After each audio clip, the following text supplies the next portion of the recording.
faisant une communauté, tu fais à la fois apporter de la valeur et en même temps leur demander de la valeur, donc du coup ils contribuent à ton truc et c'est une relation qui est complètement différente et qui crée de l'organique en fait, qui crée de la croissance organique hyper simplement. C'est pour ça que tout le monde parle de communauté tout le temps, tout le monde est là genre ouais c'est trop bien, j'aimerais trop avoir une communauté autour de ma boîte.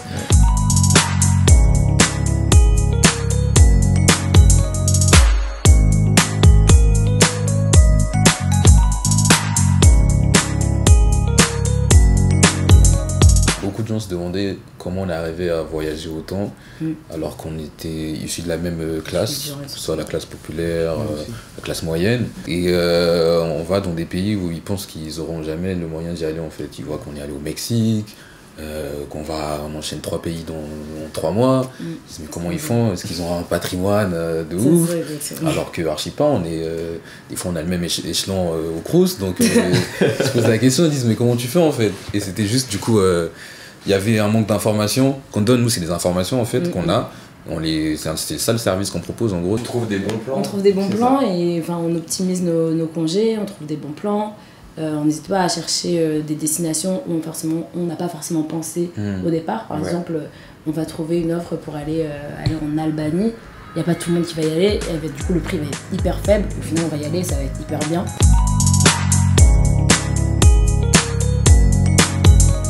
On avait déjà du coup les clients parce qu'on avait déjà les personnes qui demandaient les bons plans, qui utilisaient les bons plans que je partageais déjà, qui followaient déjà ma page et en fait ils attendaient juste d'avoir une plateforme, d'avoir quelque chose, un produit à acheter. Donc on avait déjà cette petite base donc, sur mes réseaux, donc en fait il fallait juste la nourrir et la faire grandir. Donc ça c'était cool en fait d'avoir cette base de départ. Et ouais, après on avait juste à vraiment bien cibler leurs besoins, bien leur donner ce qu'ils voulaient et encore plus et communiquer avec eux quoi. En fait concrètement elle avait l'idée justement de créer justement cette structure là. Et t'avais déjà commencé à balancer des bons plans et tout ça, ouais, à des gens Et moi du coup j'étais là en train de me dire mais il faut le faire maintenant, il faut le lancer maintenant, peut-être pas après les études. Et du coup, je lui disais, non, il faut qu'on fasse maintenant, il faut qu'on fasse maintenant. Et ensuite, on s'est assis. Je me souviens de l'avoir dit, après les cours, on bouge pas. On travaille sur comment on aimerait faire en sorte que le site puisse fonctionner. Et puis après, on a pensé justement à une troisième personne qui est junior, etc. J'étais jusqu'à récemment le CEO d'une boîte qui s'appelle Coup d'État. Donc Coup d'État, c'est une filiale d'un des gros accélérateurs de start-up de Paris qui s'appelle The Family.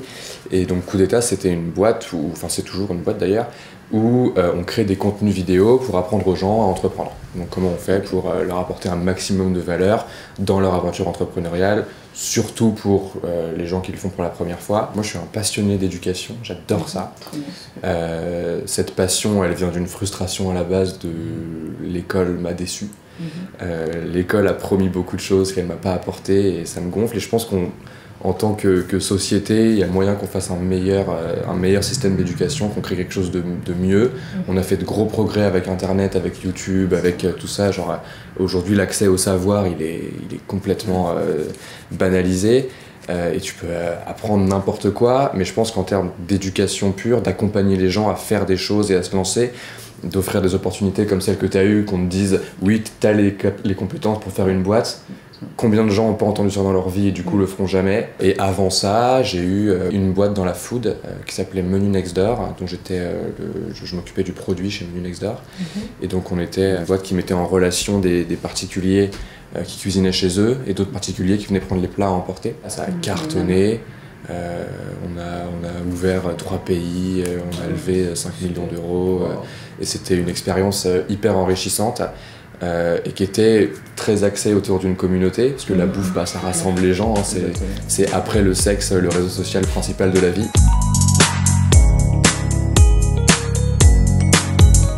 Vous êtes vraiment parti de votre communauté à la base. Ça a grandi comment? Genre là, vous étiez à combien à ce moment-là et vous êtes à combien maintenant? Au départ, on a eu 2000 followers les premiers jours et là on est à 31 000 followers. Presque 32. Sur Instagram, 120 000 sur Twitter et presque 40 000 abonnés à la newsletter. Parce que c'est par newsletter du coup. l'offre. Ça va vite sur les réseaux et aussi les gens en parlent beaucoup autour d'eux. Enfin, même moi, je me rappelle, j'étais au travail. Donc c'était l'un de mes premiers jours de travail, donc je suis consultante. Et je suis dans la salle, du coup, dans le bureau, et il y a des collègues qui parlent. Ils disent ouais, j'aimerais bien aller en vacances. Ah d'ailleurs, tu connais pas, il y a un site qui vient de sortir, c'est Broken Abroad, c'est super bien, il est vraiment pas cher. Là, je me retourne, je dis ah ok. Ça fait vraiment plaisir.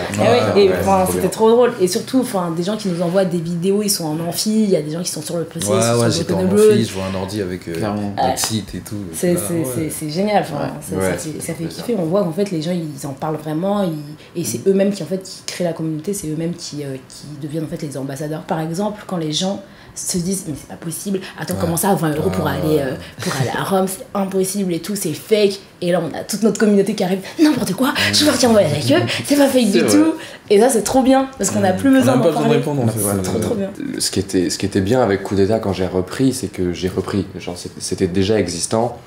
Il y avait déjà une forte communauté de gens qui étaient très soudés, qui regardaient les vidéos de Coup d'État depuis des années déjà.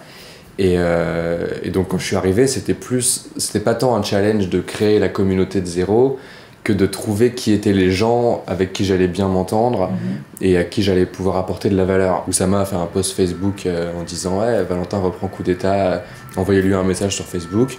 J'ai eu une centaine de messages, j'ai appelé une centaine de personnes pendant 1 heure chacune.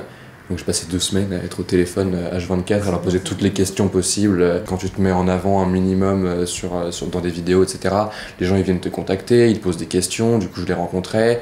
J'en ai vu 600 sur la première année. Moi j'ai eu beaucoup de mal à gérer l'aspect figure publique de Coup d'État. Mais je me souviens que un soir je rentre chez moi et j'avais lancé une vidéo YouTube et il y avait 1 milliard de commentaires de gens qui disaient mais il est trop jeune, c'est qui ce crétin, pourquoi il essaye de nous apprendre la vie, tu vois.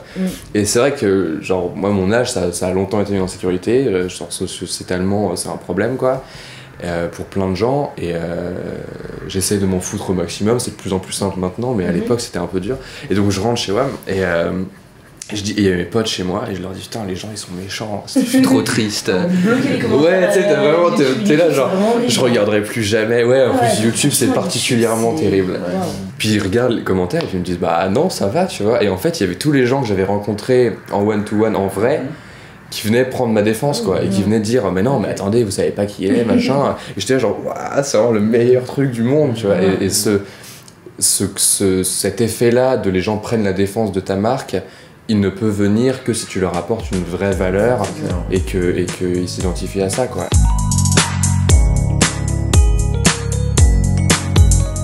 En fait, il faut faire avec, il ne faut pas leur imposer quelque chose. Il faut par exemple leur proposer, par exemple, nous c'est des voyages, donc des pays, il faut par exemple leur poser des questions, vous voulez aller où ? Vous voulez qu'on mette des bons plans sur quoi ? Bien échanger, ne pas les laisser en lu sur les réseaux sociaux par exemple, vraiment leur répondre, essayer de leur répondre du coup vraiment sans barrière.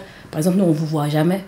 On tutoie et ça je vais dire que c'est un détail mais en fait c'est hyper important parce que ça rajoute de la proximité, on tutoie les gens et en fait on leur montre que non on est avec vous, on n'est pas hautain, on n'est pas une grosse société ou quoi, on n'est pas des robots derrière. Ça on l'a dit plusieurs fois parce qu'au début les gens disent mais ils répondent pas du tac au tac.